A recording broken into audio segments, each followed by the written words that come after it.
Orang berpikir heran, apa yang mereka kejar ke Palestina? Andai ada orang ingin merebut Irak, masuk akal. Merebut Irak karena banyak sumur-sumur minyak. Andai ada mau ekspansi ke Kuwait, masuk akal. Karena sumur minyak di Kuwait banyak. Kenapa kembali ke Palestina? Ada apa? Tanah yang tandus, tanah yang kering kerontang. Mereka ingin membuat sebuah negara dengan keyakinan akan turun Mesias, sang juru selamat yang dijanjikan oleh Tuhan, dengan syarat orang-orang Yahudi mesti kembali ke negeri yang dijanjikan Tuhan. Yang kedua, Mesias sedang menunggu. Mesias melihat ke bawah. Kalau dia tengok di bawah masih banyak gurun pasir, dia tidak mau turun. Dia ingin melihat hijau. Kalau sudah dibentang karpet hijau, baru dia turun ke bawah. Maka yang dimaksud dengan hijau itu adalah ditanami tanaman-tanaman hijau, penghijauan yang luar biasa.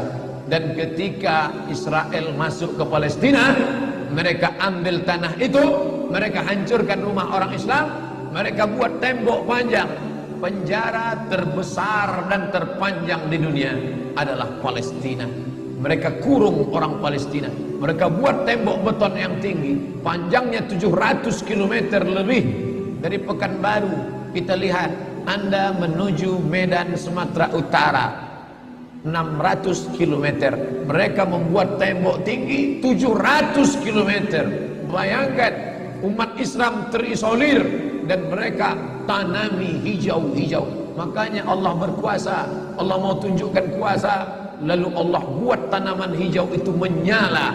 Dalam pokok yang hijau itu menyala. Heran orang, Allah mau menunjukkan kekuasaannya. Kalian tidak mau tolong Palestina, aku yang akan menolongnya. Tanaman yang hijau yang mereka tanam itu tiba-tiba terbakar.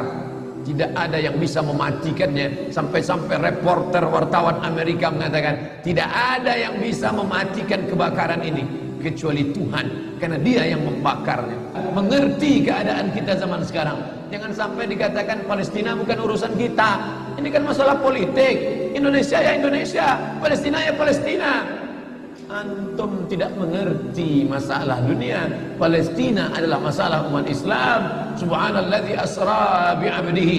Maha suci Allah yang sudah memperjalankan hambanya minal masjidil haram, dari masjidil haram ilal masjidil aqsa, masjidil aqsa, masjidil aqsa Palestina.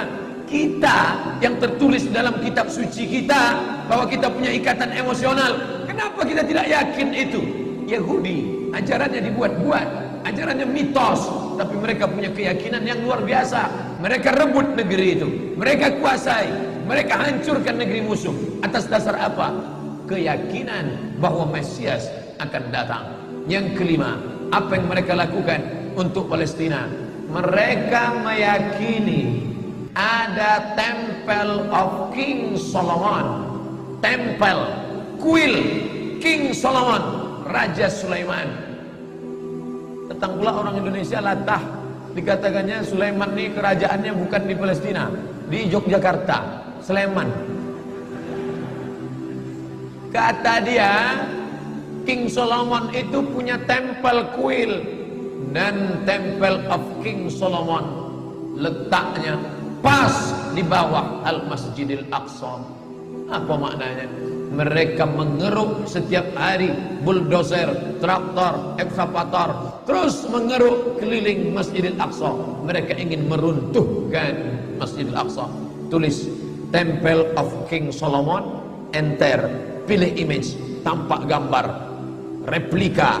Inilah kerajaan Sulaiman yang ada di bawah Masjidil Aqsa. Akan mereka naikkan. Mereka sudah bangunkan rumah kecil replikanya, seperti orang Riau membuat rumah replika, rumah Melayu Kampar, rumah Melayu Siak, rumah Melayu Bengkalis. Di mana rumah itu? Di Purna MTQ.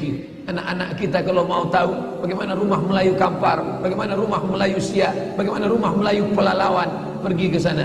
Sebagiannya ada, sebagian tak ada, entah kemana perginya. Tapi mereka membuatkan itu. Inilah dia replika kerajaan Temple of King Solomon. Artinya apa? Mereka ingin menghancurkan Al-Masjidil Aqsa berkeping, sampai akhirnya disitulah nanti kemarahan umat Islam. Entah marah entah tidak, melihat gayanya tak marah.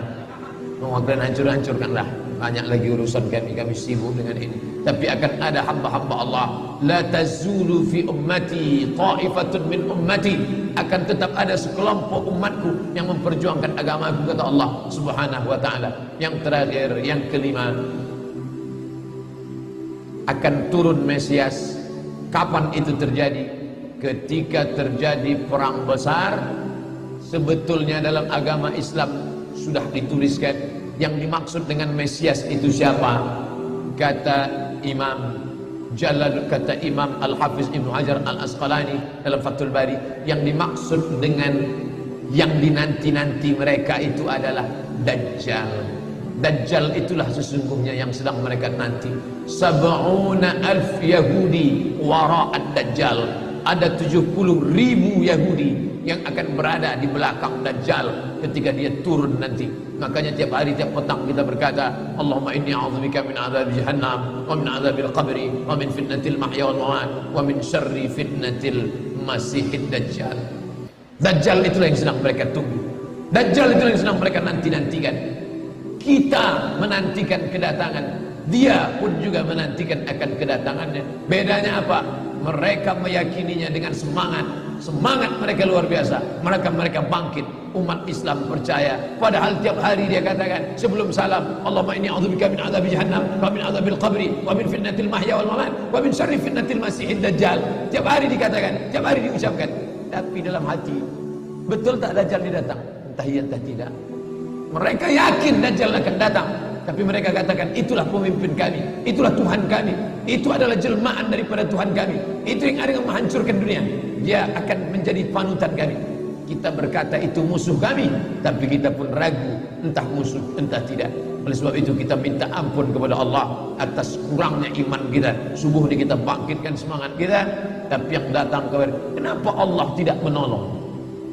Katanya Allah itu maha kuasa. Cukup dia teriakkan saja, malaikatnya satu berteriak, pecah gendang telinga orang Yahudi, mati. Cukup dia tiupkan angin sejuk, terhirup, mati. Kenapa tidak dia matikan saja Yahudi itu?